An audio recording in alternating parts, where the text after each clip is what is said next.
Well, welcome back to the Gambone Law Podcast. My name is Alfonso Gambone. Once again, I'm joined by an expert in a field which frequently comes up in my practice. Mr. Dave Crosland is from the UK, so he's not in the States, but Dave has an incredible amount of experience in this area. Previously, I had Rick Collins on to give a perspective from a legal perspective in the States regarding steroid possession and the crimes involving that and how I deal with it in my practice. Dave isn't an attorney, but he has an incredible amount of practical and also scientific knowledge in this area. And it's an area that I find interesting because the laws are so different between here in the States and the UK. So Dave, thank you for coming on the podcast. Pleasure. Dave, if you could, a little bit of background about yourself for our listeners, just to give them an idea of kind of your experience with performance enhancing drugs. Okay.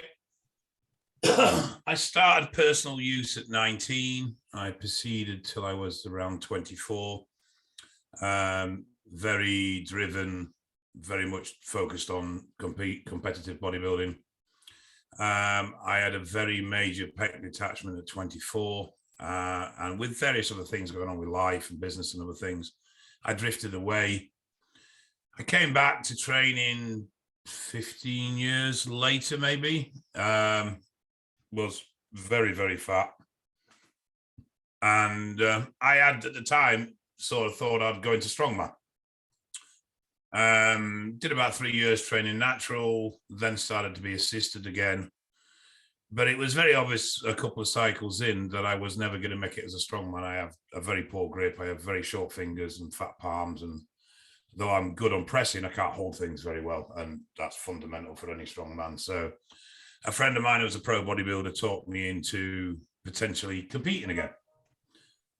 So I started moving towards that. And then at the time, we have a network in the UK of needle exchange programs, or NSP, needle service providers. They generally run alongside drug and alcohol programs. They're lovingly termed the smackhead clinics because the bulk of their client base is heroin use. But they do supply injection equipment free of charge to steroid users. And they do offer or try and offer advice and support. And certain clinics have been renowned for going a bit above and beyond. Some offer blood work, some offer more practical services that's just basically help support the health of users. So I started working with the local one, and we were putting on awareness nights where I'd get various people I knew within the industry of sport to come, and we'd have talks and open discussion. I then started moving towards a comp. And I was probably about 8 weeks out. And I just literally just woke up one morning and thought, why the hell am I doing this? I don't want to do this. I don't want to compete. I'm not doing this because I want to compete. I love training. I love being big. I love being strong. But I didn't really want to stand on stage in my underpants. Okay. So I stopped and I decided, let's see how big I can get. And lots of people at the time were a little bit curious as, well, how big is big? And it was very difficult to quantify my perception of big to somebody else's perception of big. So I needed to put a number on it. And there was a number that had always stuck in my head from when I was growing up and looking at bodybuilders, and it was Greg Kovacs reaching 400 pounds. I'm 6'1". Greg was 6'5" or whatever he was. So I said, right, 400 pounds to target. So I set up a blog on YouTube, and I decided I was going to be incredibly open. So I wasn't just going to talk about the drugs that we used. I was going to talk about if I felt bad or side effects I was struggling with or mental problems I was struggling with. As it happened, the cycle went relatively uneventful. And I topped out at 365 pounds. Along this time, I'd furthered my knowledge with steroids and anabolics. I'd started to develop a little bit of reputation within the industry of knowing something about them. And I stumbled across a guy called Martin Chandler. Martin was a researcher for John Moores Liverpool University. He interviewed me. he got me in to the academic side of everything. So I was talking at conferences, and I was basically the Jew said that could string a sentence together. Okay. They weren't interested in knowledge. They were just interested in the life experience and the fact that I could say 3-syllable words and stuff like that. And that's literally what it was. Now, I had no experience with doing public talks, so I literally just walked on stage, winged it, and blattered it out. I had no notes. I had no presentation. I didn't even realize this was a thing. Okay. And I remember doing a presentation in Liverpool for HIT, which is an inter-drug agency. And there was a drugs officer there from Kent Police called Adrian Parsons. And he was actually gobsmacked that I could just talk so freely on the subject. So he approached me and he asked me if I'd be willing to go down to Police Training College in Maidstone and just do an overview talk to officers about steroid use. Did that. And then I get a phone call out of the blue from the MHRA, which is basically the medicine police in the UK. Much, much more powerful than regular police, very, very heavily funded because they're funded by the pharma companies. They will chase cases all over the world. And their main role is the illegal supply and counterfeit of medicines. That's the main thing they look at. But they have a regulatory role as well in licensing and stuff like that. So I'm sorry to stop you. I'm sorry. Sorry, say again, the sound suddenly cut out. Okay.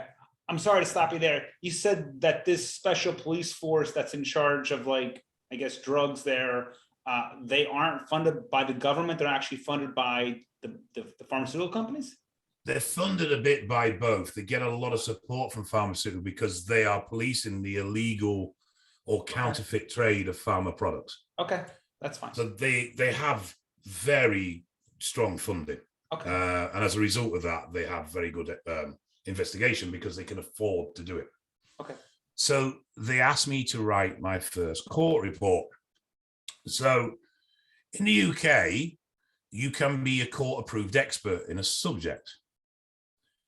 And I can't remember the case law, but effectively what was ruled that if somebody has undeniable experience around a topic, and particularly a topic that you can't be qualified in because there isn't a straight qualification for it, that their evidence can be given as fact.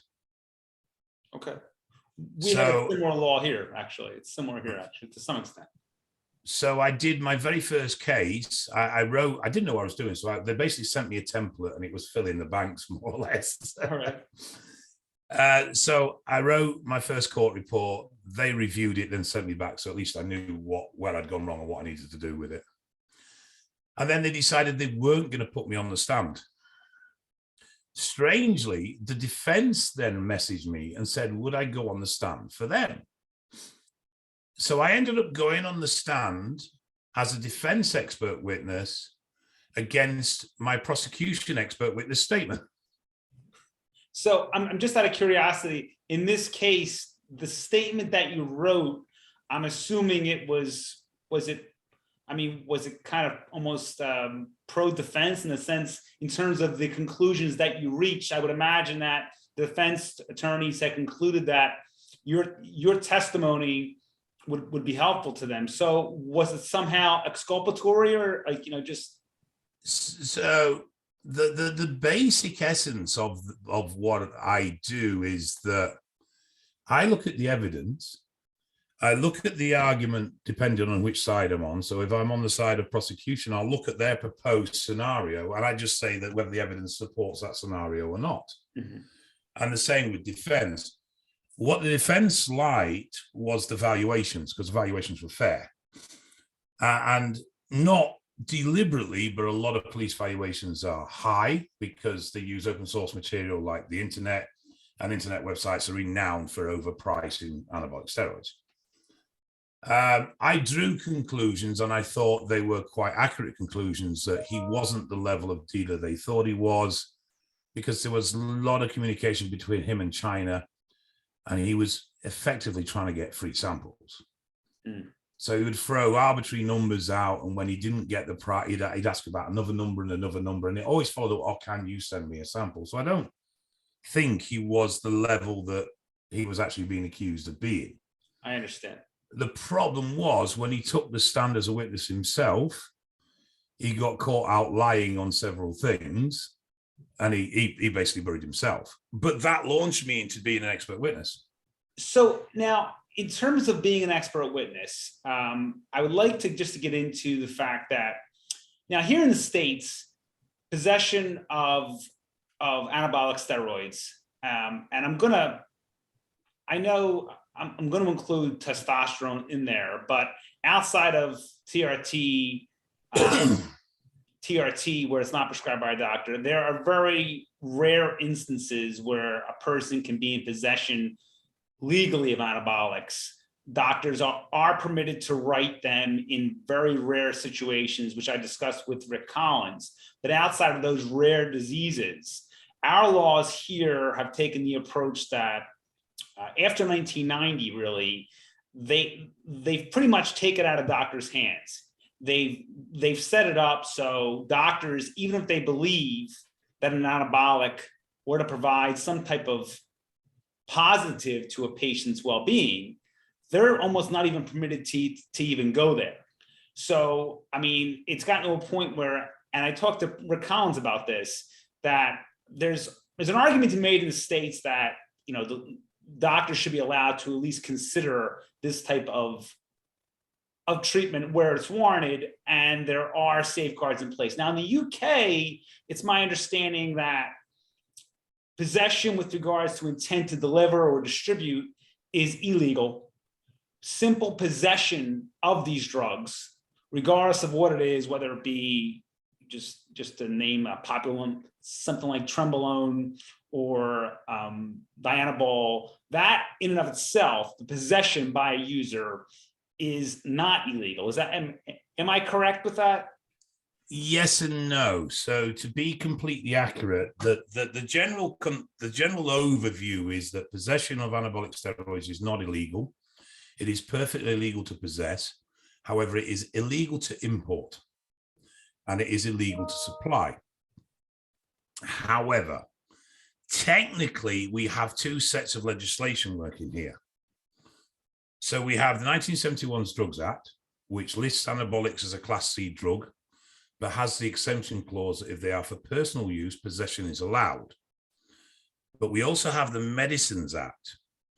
And this is where the type of drug, not so much as in the chemical type, but as in whether it is a prescription product or it is an overseas prescription or an overseas or even a localized underground laboratory product, determines which one it falls under. So if I was in possession of Sustanon that was UK prescription, technically I've breached the Medicines Act because I possess a POM without the valid license to do so, which is my prescription. Okay. If I hold a bottle of testosterone made by XYZ Labs, then I've not committed an offense because it's a generic product. It's not listed in the Medicines Act. It's not a prescription product. So therefore, it's by brand, you see, with the prescriptions. But so this brings up a point that I'm just trying to understand. It's illegal to import the drugs. Yes. And I would imagine that it's illegal to get them through a mail order type of situation. And they're not sold in like the standard pharmacy on the over the counter, right? You can't just go up the street. So if hypothetically speaking, I would have moved to the UK next week, and I'm living in the country, and I decide that I'm going to take my TRT to a new level and just go on a flat cycle. How are people obtaining these drugs from the lab? I mean, can you actually just go to a lab and just buy them? So there is a very prolific network of supply for UGL products, underground lab products. Okay. The UK is the biggest manufacturer of UGLs in the world. But the lab, I mean, underground labs, I mean, just the word itself. I mean, is that, I mean, it would seem like that in of itself is illegal just to go in there and buy it. Is that, I mean, they're not. No, it's not so what we have is a large number at a commercial level, probably about 400 operating labs. Okay. Now these are license? I mean, is it a license? No, not at all. Okay. I mean, if I want to make a bottle of testosterone, I need raw powder. Okay. I need benzyl alcohol. I need benzoate. I need a carrier oil, most likely grapeseed or rapeseed oil. I need a filter, 0.22 micron filter, a couple of conical flasks, a beaker, a weighing scale, and a microwave. Okay. And I can make you a liter of test. Right, but so you make it, but it's illegal to sell that. It's illegal for me to sell it. Okay. It's actually illegal for me to import the raw powder in the first place. Okay. And it's illegal for me to manufacture it. But if I sold it you, Mhm. you're not committing offense. I am. Okay. So It's a bit mad. I do you get can why get by. people struggle. Okay, so just so I understand, if you can get by the actual, I guess the supply issue and actually get it in your possession, the law is not going to come after you for the actual possession of the actual drug. Yes. To a point. So this is where this is where I come into it a lot. Okay. Quantity is the argumentative subject. So now let's get into that. Now, in my practice, and again, I mean, even though I practice only in 2 states within the United States, the laws are very similar with regards to possession with the intent to distribute versus simple possession. They're not that different. When it comes to like guns and firearms, states vary drastically. For instance, New Jersey and Pennsylvania are drastically different, and it's a big no-no to have a gun in New Jersey. Pennsylvania, they're a lot more understanding, if you will. But anyway, getting back to my point, with regards to possession with the intent to distribute, well, that's a felony here in the States, okay? Simple possession is a misdemeanor, and I've represented, at this point, thousands of individuals charged with what we often call here PIEDS, possession with the intent to deliver. And in those situations, one of the biggest goals, if we don't have an argument that the government illegally searched this individual, is to knock it down from a felony charge to a possession charge, because it becomes far less serious, and typically you're not going to do any type of jail time for simple possession. Now, we have experts on both sides if needed. Experts for the prosecution to say, well, based on these quantities, he or she was trying to sell it. For the defense, we obviously just the opposite, saying that based on the quantity, this person wasn't trying to sell it, it was for personal use. Now, steroids are unique in the sense that people do, do cycles where you're dealing with a drug like heroin or marijuana, which I can tell you a lot of interesting stories about those drugs, about what young kids do, and kind of trying to become entrepreneurs in the States with regards to marijuana. But anyway, with regards to steroids, as a court expert, what are you looking at in terms of whether or not, in your expert opinion, a person is a user? And to add on to that, does the person's physical appearance in any way play into your conclusions? Not at all. Okay. We live in an era now with anabolic use where there are very heavy users that don't even look like they see the inside of a gym. I would agree with you. So physical appearance I've never used. Quantity obviously plays a role. There is no guideline. There is no set limits of what is classed as personal and what is classed as supply, but also type of compound. So if, for argument's sake, I was looking at a case of, say, 40 vials. Okay. 25 of which were testosterone nth, and 15 of which were nandrolone deca. And that person argued that they were competitive and that was their supply of drug, and they could argue a set cycle. So when they were asked about what their cycle would be, that question was answered freely and openly, and there was no, or I don't know. Mm-hmm. Then there would be a very strong case to be able to argue that that was personal supply. However, if another individual only had 30 vials, but had 2 test nth, 2 test SIP, 2 SUST, 2 T400, 2 DECA, 2 MPP, 2 Tren Ace, 2 Tren Nth, that is more likely supply, because there is no practical cycle you can build with those compounds. And why would you have test nth, test SIP, and SUST and a T400 blend in a cycle? You wouldn't bring those together. So the variety of compound would more speak that this is someone who sells, who's just got a very low amount of stock, or he's only got a small amount of stock on him for what he's currently doing, and the stock is held somewhere else. The big thing that plays into these very often is phone evidence. Now, the CPS, the Crown Prosecution Service, so the police obviously act as an investigatory body. They put a case together, but then it's down to the CPS whether that case is prosecuted or not. They will pretty much move away from anything that they think is going to be a big argument. They're budget strapped. They've got to produce results.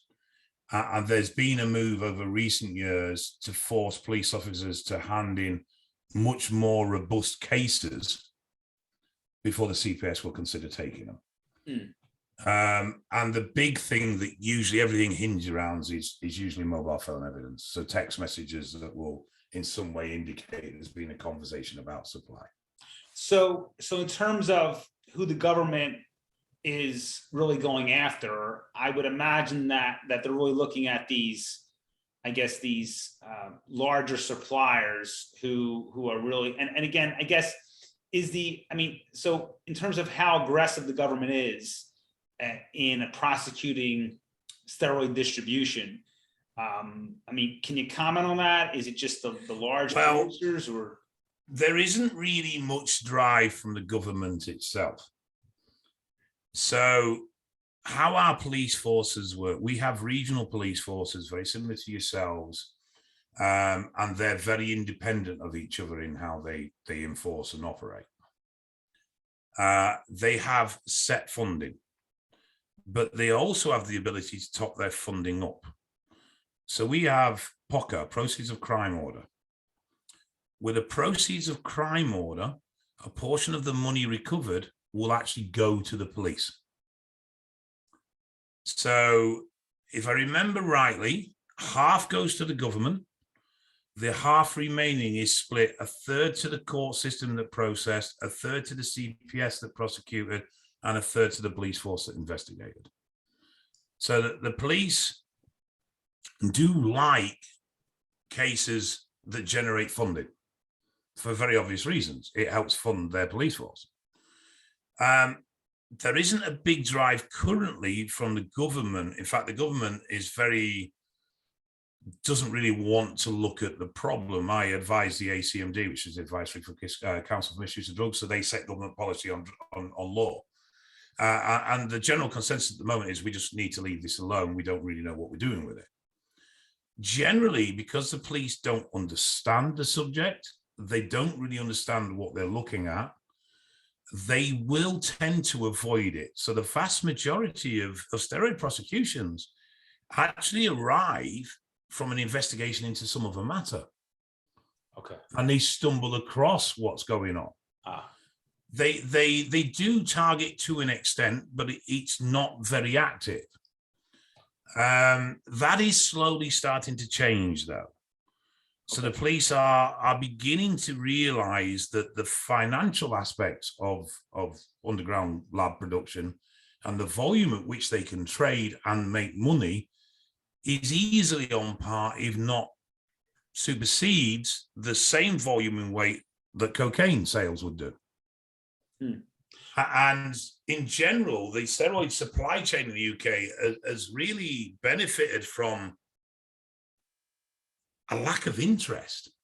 So as a result, the network's quite strong, but it's also quite open. It's not difficult to find a supplier. You just go on Facebook and you'll find active pages linked to a lab that are selling that brand very, very openly. Well, just speaking on actual where to find a supply. Now, so it seems to me that the government, it seems to me that the government in the UK isn't necessarily setting sting operations up in local gyms. No, not at all. And it's similar here in the States, I guess. I mean, the cases that I've handled involving steroids, normally they find something else and steroids are in there. So quite recently, I represented an individual, and I consulted with Rick Collins in the case. The individual was charged with distribution of steroids, but in addition, he had about 55 illegal guns in his home, and so small collection then. Yes, well, yeah, he says he was just collecting guns and just a small collection. So he had a little armor.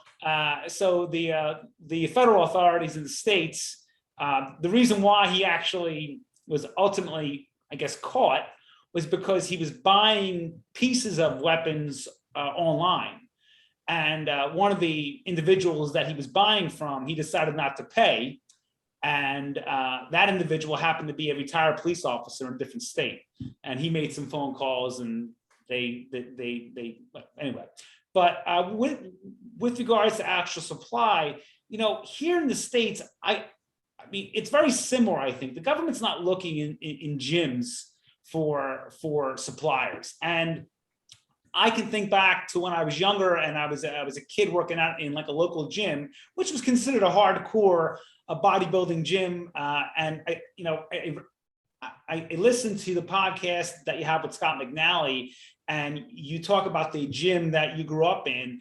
And I kind of think it's kind of the same place I worked at. It was a neighborhood place, and you walked in there and these guys were just squatting and bench pressing and deadlifting. I mean, weights that, if you walked into like an LA Fitness or a Planet Fitness, they would just be shocked. But it was normal in that gym. But that gym, I mean, if I wanted to do a cycle, there was a group of individuals in there who were the ones who were, quote unquote, the suppliers. Now, quite similar to your experience, those guys, there had to be a trust relationship there, and you had to show at least that you were worthy of actually getting those drugs. If some skinny kid walked in and just wanted some steroids, they would tell him to get lost. But what was interesting was police officers would work out in that gym, and I don't know if they were on or off. Probably some of them were on, but I mean, I wouldn't say that the steroid use was open, but it was very known that this was going on, and I couldn't imagine the government ever coming into that place and doing anything. Is it similar there? Yeah, the face-to-face sale in the gym has really died a death. Mm-hmm. And it's very much moved online, particularly through social media platforms, and particularly using things like WhatsApp and Telegram. Generally, WhatsApp is incredibly popular for the supply of drugs, and the vast majority of drugs are sold and distributed through the postal network. Payment will be cash in post. Sometimes it is bank transfer, but it is very, very lucrative. There was a case that I advised on not that long ago, actually. And in an 18-month period, he had shown £360,000 for his bank account. Wow. They caught him with £50,000 in cash. He had recently purchased a car for £50,000. And there was a string of holidays and nice watches and easily £100,000 of very traceable spending. And that was one guy. Okay. Alpha Pharma, when they were bust, now Alpha Pharma had been trading in the UK since about 2005. I think it was 219, 220 when they got bust. They estimated 42 tons of steroids had been imported into the UK by Alpha Pharma. What is that? That's one lab. That's a lot. That's yeah. So now let me ask you, in terms of the steroid laws here in the States, I mean, really, when I spoke to Rick Collins, it was 1990 where the world changed here in the States regarding steroids. And I guess the movement was created because there was a concern by lawmakers here that we needed to act because it was somehow compromising sports and it was making sports less legitimate. And also there was the harm factor to young people.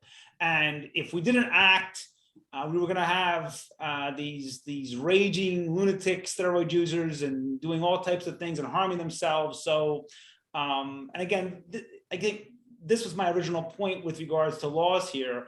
They've acted so far that they've removed doctors' ability to even prescribe where medically there may be some value. So now the current state of the law is that steroids are bad, and we all steroids are bad, with the exception of a very few, and that we're doing this to protect the young people. Now, in UK, obviously, I mean, I would imagine that there's a compelling government interest to protect the youth and protect people's health. But I mean, can you comment on kind of the steroid laws as they are there in the UK? Can you comment on kind of the intent of them? So at present, so very much probably like the States, drug classification is very much driven by its impact, be that a social impact, i.e. it creates crime, or be that a health impact, i.e. it kills people.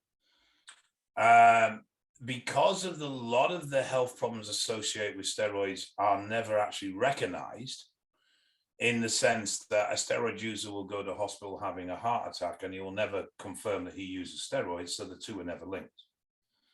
The data around harms produced by steroids is heavily, heavily screwed, and as a result is extremely artificially low. We're also, obviously, we don't have the situation where Bob and Edna down the road have been robbed by a guy because he's trying to buy some testosterone. Because there's not that crime element linked to it either. Now, up until 2 weeks ago, when ASUK published their last research, it was estimated that the number of steroid users in the UK was 100,000. Okay. They've now agreed that it could potentially be as high as 625,000. The reality is it's probably more like 1.5 million.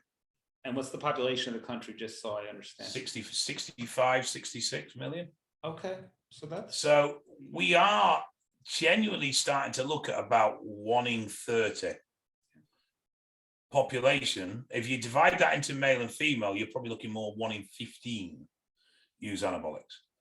Now, when I chair the Public Expert Advisory Board for ASUK, and there were major concerns when this latest project started to try and establish more accurate numbers, that if it was too high, it would draw the attention of government, and as a result would potentially then force law change. Because an MP trying to make a name for himself would jump on the bandwagon that, look, there's 1 million users, we need to protect our roof, this is a dangerous drug, throw out a few extreme examples, and then ride through Parliament trying to get a law to completely change the criminal. And the thing is, the police don't want it. Harm reduction doesn't want it. Academics don't want it, because you're going to make, even by their restricted numbers, 600,000 people criminals overnight.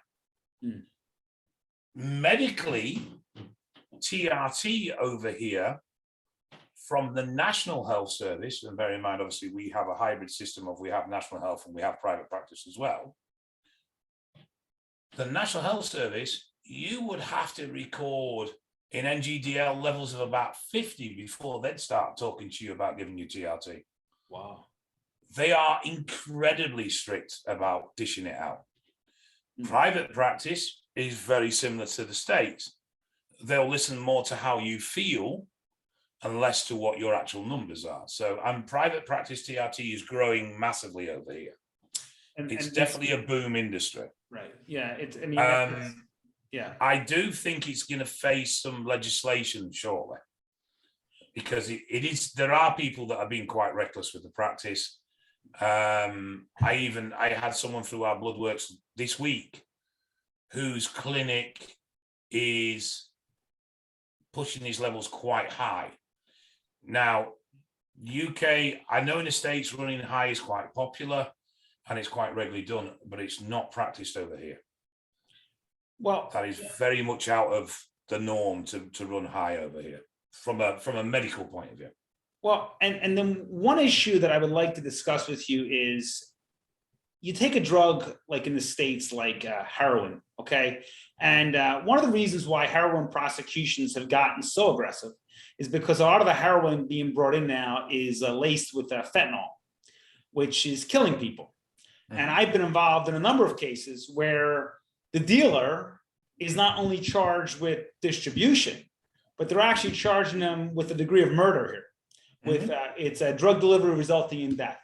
Now, I have yet to see a case involving any bodybuilding coach or these self-proclaimed coaches who've been prosecuted for prescribing. Well, I hate to use the word prescribing, but giving a person a cycle and the person dying. Now, I understand the argument that, you know, that there's a long-term use here and that eventually it leads to death. But I'm actually, and maybe this is a point that we can maybe discuss with Rick Collins together at a certain time, in terms of the criminal liability for a lot of these reckless bodybuilding coaches who are telling these, I guess, these clients to take reckless amounts of these drugs, and then a lot of them are, you know, I mean, people are, there are people dying, are competitors.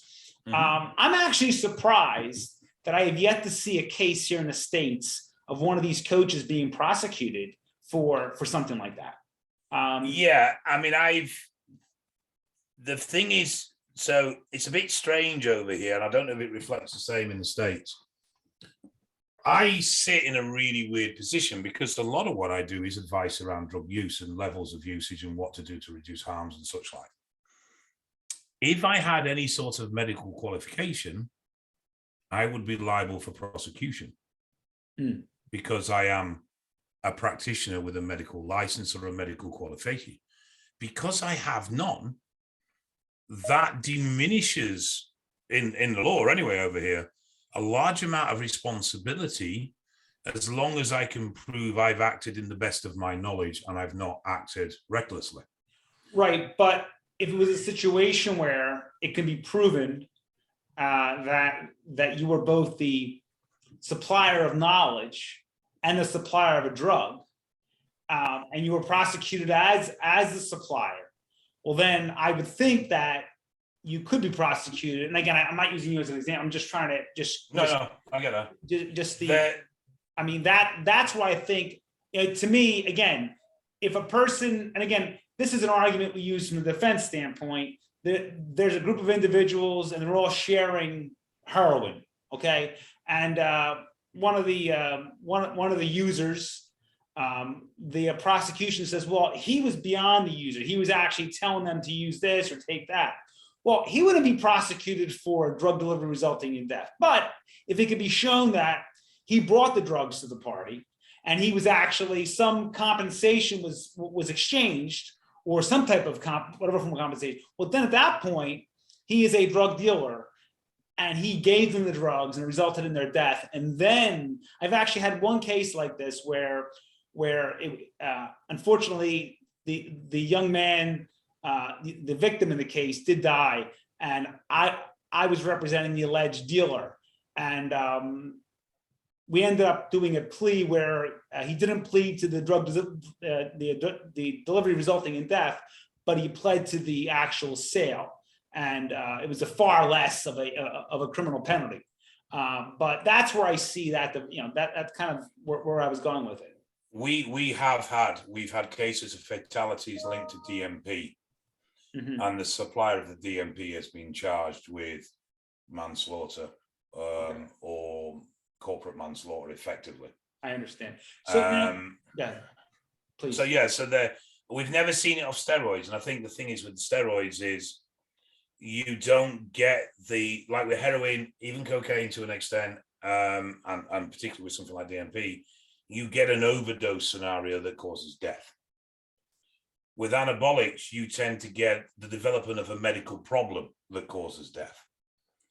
So you'll get steroid users that will die of a heart attack, but they haven't died off that latest injection. They've died because the damage that's been done to the heart over time with anabolic use. So because it's not a direct take and die, it's much more difficult to link the two in a prosecution basis. Where if they took something like DMP, which if you take too much will be fatal, then there's a direct overdose.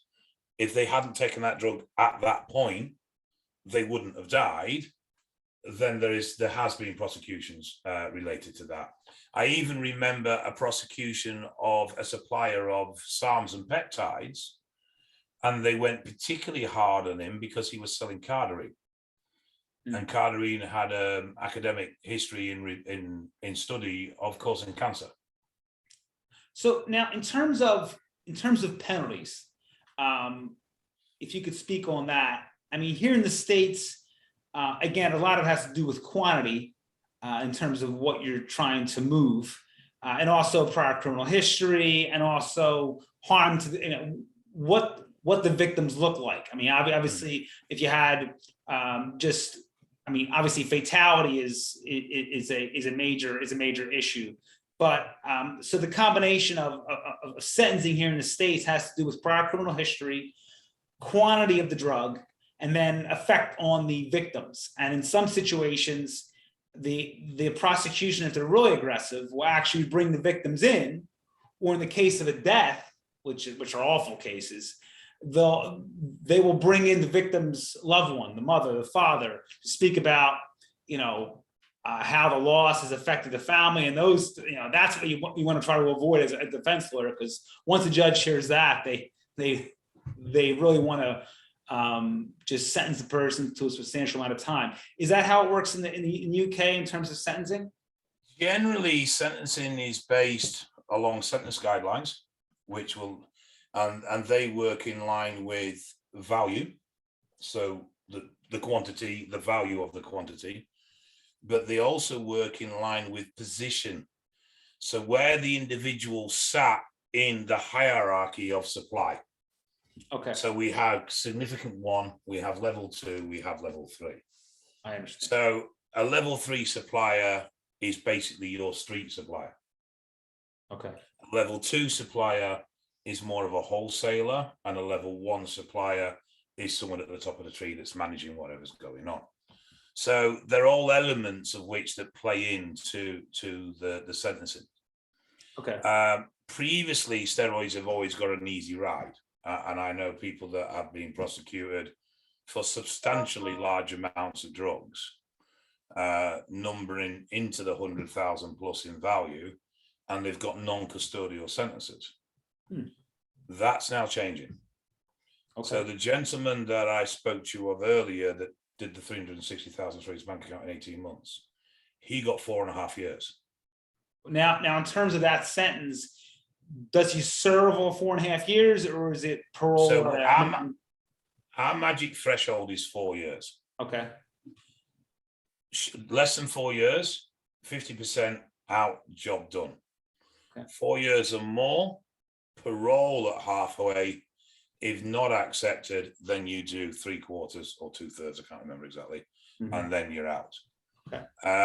But your license is then technically for a much longer period of time. So if you do an offence less than 4 years, that will get scrubbed off your criminal record at some point, and it'll be classed as a time spent offence. If you do a sentence of more than 4 years, that will always be on your criminal record. Okay. So that will impact you for the rest of your life, because it's regarded that if you've been sentenced to more than 4 years, you've committed a serious crime. We have some weird things like indeterminate life sentences, which effectively means you go to prison and they let you out when they feel like it. There's no actual. Is that no for? Actual term. Okay. So I mean, and what types? I mean. Usually violence. Yeah, it's usually mainly high violence crimes. So it's similar here. I mean, we have sentencing guidelines both at the state and federal level. Now, this is my final question for you. In terms of the way it's set up in the states, the state government can prosecute and the federal government can prosecute. They're actually independent sovereigns. So the state can actually prosecute you and the federal government can prosecute you. They never do usually together. It's usually one or the other. Is it similar there in the UK? Is it just one gun? So we just have the CPS, Okay. Criminal Prosecution Service.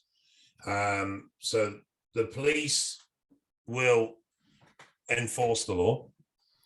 We have one police force. We have specialist task force within the police, but we don't have state or federal officers. We just have the one police force. It is regionalized, but they still enforce the same law throughout. Okay. They will enforce the law. They will arrest. They will, if needed, be imprisoned short term if you're a risk for any reason of flight and that sort of thing. And then they gather evidence for the case. The case is then compiled and condensed by the OIC, which is the officer in charge, and it's presented to the Crown Prosecution Service, CPS.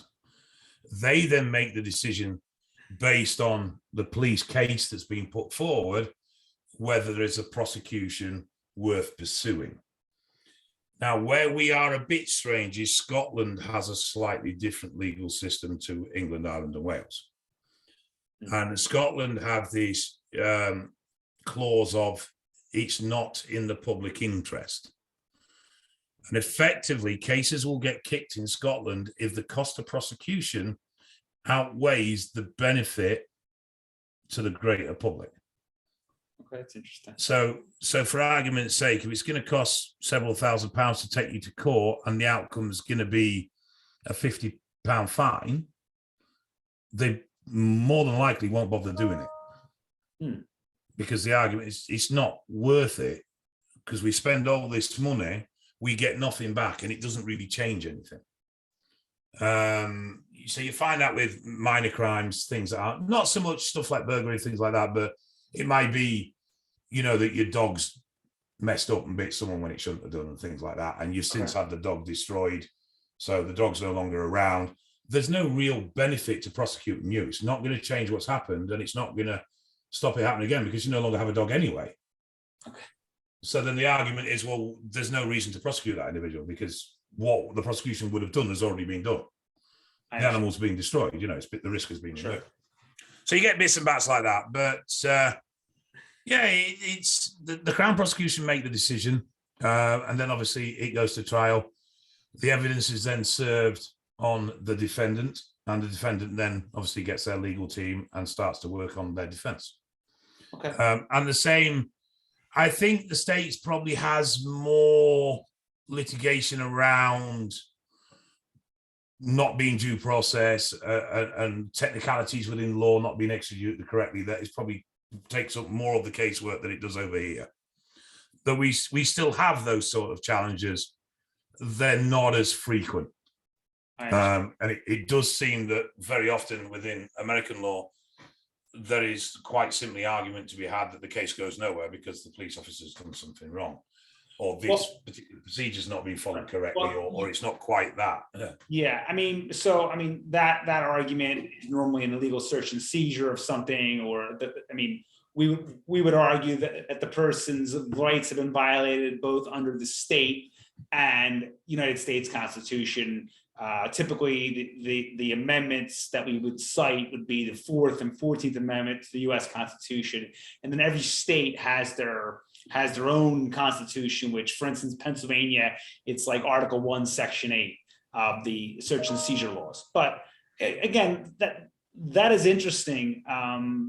Just to get your perspective, this has been great, Dave. I just want to thank you for giving your opinions here today. Like I said before, I find your content and Scott's content incredibly valuable. I like watching the show. I think you guys bring some good ideas to the forefront, and you answer some great questions. But again, thank you for your time. I appreciate it. And I have yet to travel to the United Kingdom, but if I ever do, I will hit you up for places to go and things to see. So, but this has been great. Thank you. We can have a coffee without doubt. It's been great. But more than happy to talk in more depth about this sort of stuff, because it's not something I get a chance to talk about very often. Because most people, it's straight over the reds. Well, I think what I would like to do is, if we have some time later on this year, maybe to get you and Rick Collins together on. That was my original intent, but we just had a timing issue there. But I wanted to get Rick on, but then I think it'd be better just to have you guys apart first and then bring you guys together, and we can kick around some topics that I think are important issues in the fitness industry. I think there's a lot of people out there who unfortunately use these drugs, and I agree with you. I know a lot of people who are on steroid cycles, and they don't look like they use anything. I mean, it looks like, and I was actually one person I know who's on a substantial amount. And I was like, that's a lot. And again, I've never done a cycle, but when I hear a person's on over a gram of gear a week, I said, wow. I was like, I was expecting to see a little more of a result there, but I think sometimes and again, the reason why I respect bodybuilders and powerlifters and strongmen so much is because it is more than just the drugs. It really is. And I hate when people say, well, so-and-so looks that way, it's all drugs. And I say, that's not true. It's like those people work hard and they will do things that you're not willing to do, like eating and training that is painful. And it's not like you could just go in there and take a gram of testosterone and some trenbolone and throw in some other compounds, and you're going to be, stage ready. So that's kind of, I have this argument with clients on a regular basis, because they'll be 3 weeks into coaching and it's like, right, what about my psycho? It's like, you're not having one. Why not? Because you don't know how to train. Yeah, I mean, you don't get the sweeties till you learn how to do your homework. It's as simple as that. Yeah. But yeah, I mean, I think there's a wind of change in the UK when it comes to steroid enforcement. Okay. Where that's going to go, I'm not sure, but there's definitely a growing appetite for it. So, and unfortunately, we have UK anti-doping, UKAD, which is our version of WADA. So they enforce drug policy within sports. They're powerless. They're particularly frustrated at being powerless. And the government seems to be tasking them with looking at steroids and what we should do. Now, UKAD, we've been pushing for criminalization for a very long time, and everybody else has gone, you don't know what you're talking about. Get lost. We're not having it. But they seem to be getting given more power. And I think that could start to see the wind of changes. Whether it will be criminalization or it will be tougher sentencing or what will come with it, I'm not sure. I mean, at the end of the way I see it, if you see steroid use as a problem, and I'm not saying I do in any way, shape or form, but if you do, then targeting your resources to cut off the supply chain is much more cost effective and beneficial than trying to target the individual users, which is not cost effective. Yes. So I think the law as it stands is more than adequate to satisfy anybody's argument. The difference will be the pressure and appetite for enforcing it that changes. I understand. But I think there's a wind of change coming, definitely. Okay. Well, look, hopefully we can get together on some things moving forward. Again, I think that you're a great resource, and hopefully we can do some more podcasts together in the future. Pleasure. They won't be as good as Scott's and everyone else's, but I hate that. But I will shoot Scott. I'm sorry. I've been really good. I've not sworn. Well, I will shoot Scott a message on Facebook just saying that we finally got together, and so I will send your well wishes to Scott. But I'm sure that you'll see. I'm sure you'll see him before I will. But I think he's in Chicago at the moment with Victoria. I think Victoria is speaking at a conference or something. Okay. Well, good. Yeah. So, but this has been great. Thank you for your time. And I'm just going to stop the recording now.